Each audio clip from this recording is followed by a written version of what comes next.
Windows 10 में एक नया और इम्पोर्टेंट फीचर जो ऐड हुआ है उसका नाम है माइक्रोसॉफ्ट एज। माइक्रोसॉफ्ट एज एक नए ब्राउज़र का नाम है जिसको माइक्रोसॉफ्ट ने विंडोज़ 10 के साथ लॉन्च किया है।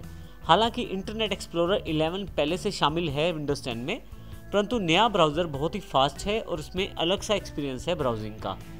इस ब्राउज़र को ना केवल आप विंडोज़ 10 डेस्कटॉप पीसी पे बल्कि लैपटॉप, टैबलेट, मोबाइल इत्यादि माइक्रोसॉफ्ट डिवाइसेस पे कहीं भी प्रयोग कर सकते हैं।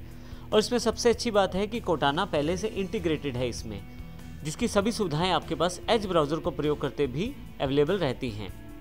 जब आप विंडोज़ 10 का इंस्टॉलेशन करते हैं तो माइक्रोसॉफ्ट एज उसके साथ बिल्कुल फ्री अवेलेबल रहता है और वो पहले से ही आपके सिस्टम में इंस्टॉल हो जाता है। डिफ़ॉल्ट रूप में यही आपका ब्राउज़र रहता है। ये सबसे पहले देखते हैं कि माइक्रोसॉफ्ट एज ब्राउज़र को कैसे खोल सकते हैं आप। नीचे दिया गया ये ई जैसा निशान माइक्रोसॉफ्ट एज का है, आप क्लिक करें, एज ब्राउज़र आपके पास अवेलेबल हो जाएगा। माइक्रोसॉफ्ट एज ब्राउज़र जब आपके पास ओपन होगा तो कुछ इस तरह का इंटरफेस आपके सामने आ जाएगा। यहाँ ऊपर की तरफ यदि आप देखें तो एक टैब के लिए एक बार दी गई है जिसमें आप टैब्स जोड़ सकते हैं। जैसे कि डिफ़ॉल्ट रूप में एक पेज आपके सामने खुला हुआ है जो एक स्टार्ट टैब पर है, अर्थात सबसे पहले माइक्रोसॉफ्ट का MSN पेज खुला हुआ है आपके सामने। इसमें ऊपर की तरफ नई टैब जोड़ने के लिए बटन है। अब न्यू टैब पे क्लिक करेंगे तो नई टैब आप जोड़ सकते हैं। राइट साइड की तरफ 3 बटन है विंडोज़ के बेसिक्स बटन, जिससे आप क्लोज, रिस्टोर और मिनिमाइज कर सकते हैं। इसके अतिरिक्त यदि आप ब्राउजिंग करते हैं तो आगे और पीछे दोबारा जाने के लिए बैक और फॉरवर्ड बटन का प्रयोग कर सकते हैं। किसी पेज को रिफ्रेश करने के लिए रीलोड या रिफ्रेश बटन का प्रयोग कर सकते हैं। यदि आप कीबोर्ड पे बने हुए F5 बटन को दबाएं तो भी ये पेज रिफ्रेश हो जाएगा। इसी के साथ यहाँ राइट हैंड साइड नीचे की तरफ आपके पास कुछ मेन्यूज़ के बटन्स हैं, जैसे कि आपके पास हब का बटन है यहाँ इस तरफ, जिसमें आपके पास काफ़ी सारी सेटिंग्स खुल जाएंगी। नोट्स के लिए एडिटिंग का बटन है, शेयर करने के लिए ऑप्शन है आपके पास, और एक मेन्यू के रूप में मोर एक्शंस का बटन है, जिस पे यदि आप क्लिक करें तो अलग अलग तरह के ऑप्शंस आपके पास अवेलेबल हो जाएंगे। अब यहाँ ध्यान से देखें तो ऊपर कहीं भी एड्रेस बार नहीं है, जो बाकी ब्राउज़र्स या इंटरनेट एक्सप्लोरर का एक मेन पार्ट होता है, जिसमें आप वेबसाइट का एड्रेस लिख सकते हैं।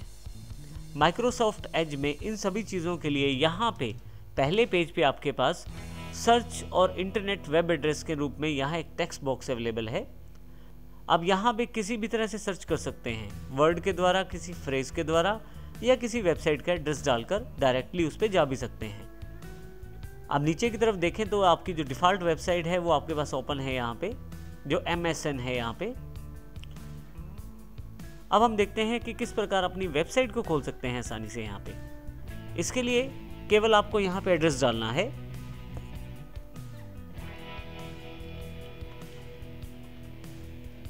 जैसे ही एड्रेस डालते हैं आपके पास देखें नीचे सर्च ऑप्शंस अवेलेबल हो जाएंगे। बिंग सर्च के साथ आपको जानकारी दी जा रही है, सर्च सजेशंस भी हैं, और ऊपर की तरफ आपके पास icstworld.com के लिए वेबसाइट का एक ऑप्शन अवेलेबल है। मैं यहाँ पे क्लिक कर देता हूँ। जैसे ही आप इसे क्लिक करते हैं आपके पास icstworld.com वेबसाइट खुल जाएगा। यहाँ मैं अपनी वेबसाइट को आसानी से सर्फ कर सकता हूँ। यदि आपको एक से अधिक वेबसाइट्स खोलनी है तो वो भी आप आसानी से खोल सकते हैं। इसके लिए आप न्यू टैब के बटन पे, जो कि ये प्लस वाला बटन है, क्लिक करें। आपके पास फिर से वही एक टेक्स्ट बॉक्स अवेलेबल हो जाएगा। यहाँ पे आप टाइप कर सकते हैं नई वेबसाइट का एड्रेस। जैसे यहाँ से मैं